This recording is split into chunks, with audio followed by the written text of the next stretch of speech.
मुक्ताईनगर शहरातून एक खळबळजनक बातमी समोर आली आहे। मुक्ताईनगर शहरात भर दिवसा बिबट्या दिसल्याने परिसरात एकच भीतीचं वातावरण निर्माण झालं होतं। भर दिवसा बिबट्या शासकीय विश्रामगृहाच्या इमारतीखाली होता। मुक्ताईनगर शहरात आज भर दिवसा अचानक बिबट्या दिसल्याने नागरिकांमध्ये घबराट पसरली होती। काही नागरिकांनी तत्काळ वन विभागाला याची माहिती दिली। या घटनेनंतर वन विभागाने तत्काळ रेस्क्यू ऑपरेशन यशस्वी केले आहे। सूत्रांनी दिलेल्या माहितीनुसार बिबट्या शासकीय विश्रामगृहाच्या इमारतीखाली लपल्याचे स्पष्ट झाल्यानंतर वन विभागाचे पथक तातडीने घटनास्थळी दाखल झाले। या बिबट्याला सुरक्षितपणे पकडण्यासाठी रेस्क्यू ऑपरेशन सुरू करण्यात आले होते। दरम्यान आमदार चंद्रकांत पाटील यांनी देखील शासकीय विश्रामगृहात दखल घेत त्यांनी नागरिकांना शांत राहण्याचे आवाहन केले होते। वन विभागाकडून बिबट्याला सुरक्षितरित्या पकडल्यानंतर सर्वांनीच सुटकेचा निश्वास घेतला।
त्या दृष्टीने बस स्टँड शेजारी रेस्ट हाऊसच्या शेजारी भिंतीला भिंत लागून बस स्टँड बाबत बस स्टँड पण आता तर तिथला ऑपरेशन थांबवलेलं, त्याला सांगितलं डिपोज करा, कारण तिथला पब्लिक जास्त असते, मुलींची शाळेची टाइम असतो, आज सुट्टी असल्यामुळे तेव्हा आपण क्लासेसवाले येतात, तेव्हा तोही आपण तहसीलदार महोदयाने आदेश देऊन तेही थांबवलेलं आहे।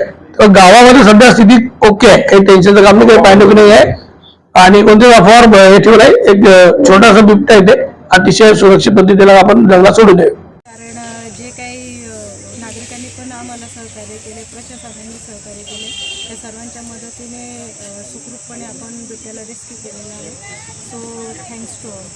पण कुठेतरी वनविभागातील जे पाणवटे आहेत किंवा पाण्यासाठी भटकंती होत आहे का? हा बिबट्याचा वावर थेट गावात शहरामध्ये आलेला आहे बिबट्या। आपण जंगलामध्ये पाणवठ्यांमध्ये पाणी टाकतच असतो, परंतु कधीतरी रस्ता चुकून तो आलेला असावा, कारण मुक्ताईनगर तालुक्यामध्ये ही पहिलीच घटना आहे की शहरामध्ये बिबट्या आढळून आलेला आहे।